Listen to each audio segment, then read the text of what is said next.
Two children are now in foster care after police arrested their parents for running a meth lab inside their home.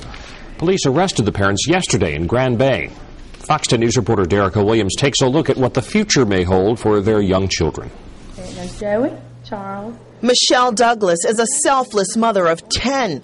She has 2 biological children, 4 in foster care, and 4 others who were in foster care, whom she later adopted.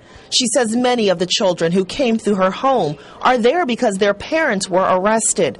The children were traumatized, vulnerable, and frightened. And the kids are nervous. I mean, when they come, you imagine being in someone else's home when they first get there. So we try to do everything maybe to make it special for them. You know, a lot of times when children come, they've missed either a lot of school. A lot of times they've missed school. Sometimes they've never even been to the doctor. And we work very hard to give them a nourishing and a sustaining place while they're with us. Rose Johnson with the Department of Human Resources says the number of children in foster care is staggering.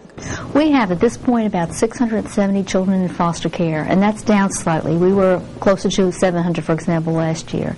And we're taking about 125 reports every month.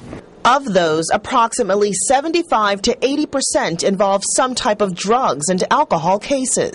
DHR has contracts with St. Mary's and other residential programs in the area. They say many of the children coming here are facing even more dramatic circumstances than others in the past.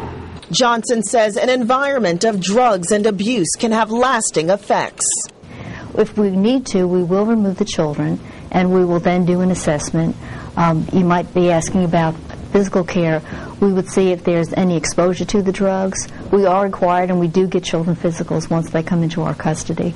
In addition to physical care and mental care, counseling is also needed to deal with the trauma of leaving home. It's a hard process, and kids sometimes get a bad rap and are labeled difficult, but Douglas says that's on the contrary. But they can work through that. Children are resilient, and they can work through that. They just need someone to love them, take care of them, and be there for them, be their advocate, be that one that takes up for them and sticks up for them no matter what. She says more foster parents are needed so the children can defy the odds and live a healthy and happy life. Reporting from Mobile County, Derica Williams, Fox 10 News. Deputies made yesterday's meth lab bust after getting an anonymous tip.